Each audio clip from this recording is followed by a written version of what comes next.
عليكم البنات. اليوم جيتكم بوصفة ناجحة مليون بالمئة. هي عبارة عن ماسك. مكونات ديالو سهلة، غادي توجدوها وغادي تلقاوها في البيت ديالكم. غادي تبيض لكم الوجه ديالكم وتزول لكم التصبغات، الهالات السوداء، ازالة التجاعيد، وغادي تحصلوا على واحد النضاره جميله جدا للوجه ديالكم.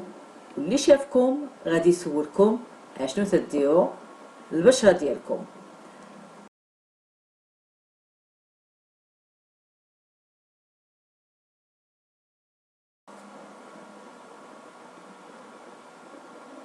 مكونات بسيطه غادي تشوفوهم معايا دابا. بقاو معايا، غادي ندوزو المكونات.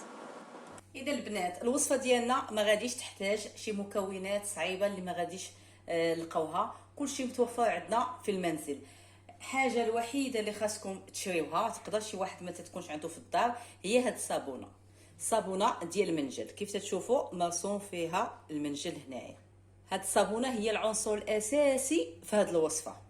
بالنسبه للناس اللي غادي تمشي المحلات التجاريه ولا شي حاجه وما تلقاهاش، سيروا عند العطاره ولا العشابه تيبيعوها، تتكون عندهم صابون المنجل مرسومه فيه المنجل. هنا غادي نحتاج الحكاكه باش غادي نحك شويه ديال الصابون اللي غادي نستعملو. هنا غادي نحتاج كاس ديال الحليب، واحد معلقه صغيره ديال الكركم الخرقوم البلدي، تتشريوه عواد وتطحنوه على يديكم باش تعرفوا يعني تيكون جوده مزيانه. وهنا عندي مايزينا او النشا. صافي هادشي اللي كاين. غادي ناخذ هاد كاس الحليب، غادي نعملوه في كاسرونه. غادي نعمل هكذا هاد كاس الحليب في هاد الكاسرونه، وغادي نخليه يغلي مزيان فوق النار بين ما نحك الصابون. نزول هادو. هنا غادي نبدا نحك الصابون الكميه اللي بغيتو تستعملوا، لانه تيبقى في الثلاجه واحد الاسبوع. من الاحسن حكوه في البلاصه رقيقه بزاف. صافي البنات، انا درت هاد الكميه تقريبا نصف ديال الصابونه. تبغي نخليه في الثلاجه ونستعملو، ما نبقاش كل مره نصايب هكا، الانسان تيعجز. الحليب ديالنا البنات ها هو كيف تشوفوا، ها هو غلا مزيان. غادي نحط مباشره الصابون هنا، نحركو هادشي هكا مزيان.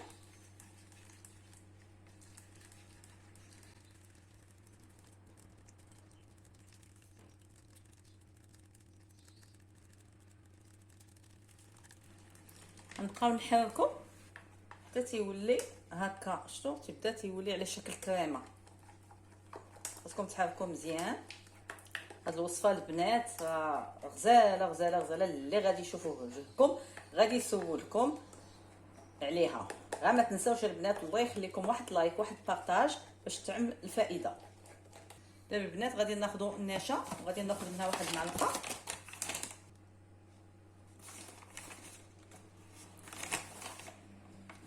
معلقه كبيره هكذا ممسوحه. خلط هذا الشيء هكذا مزيان. دابا غادي نزيد هاد المعلقه ديال الكركم صغيره، تكون هكا شويه عامره. ما نحتاجوش نهضروا على الكركم والفوائد ديالو في تبييض الوجه.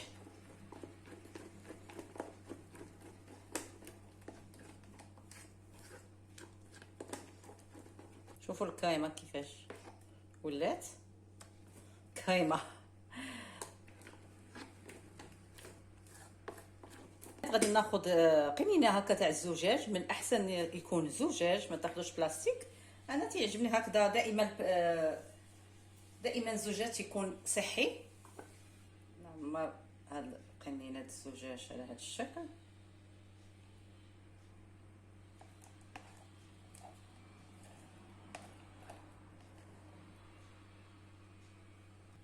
لي الوجه ديالها ناشف بزاف، ضيف لهاد الكريمه هذه، ضيف لهاد الكريم هذا شي زيت ديال غليسيرين ولا ديال. غادي نوريكم كيفاش انا مثلا بغيت نستعملو، لقاش انا الوجه ديالي ناشف. ها هي القنينه ديالنا. دابا غادي ناخذ غادي ناخذ هنايا مع شاطلي هنا بلا ما نضيع، انا غير معلقه صغيره تقدكم في وجهكم. انا تيقصح. هنا البنات عندكم الاختيار، تضيفوا اما زيت اللوز اما زيت الجليسيرين. اللي ما عندوش يدير زيت افغان، زيت البلديه، زيت جوز الهند. عندكم جميع يعني اي زيت عندكم في الدار تستعملوه استعملوه. غادي نعمل انا واحد القطرات من زيت الجليسيرين مع شويه ديال زيت اللوز. هادشي تيبقى اختياري على حسب الزيت اللي متوفر عندكم. حتى واحد ما غادي يغلي على راسو شي حاجه. صافي وغادي نخلط وتنستعملو هكذا على الوجه ديالنا. بالنسبه للزيت غير الناس اللي وجههم ناشف على هذا الشكل.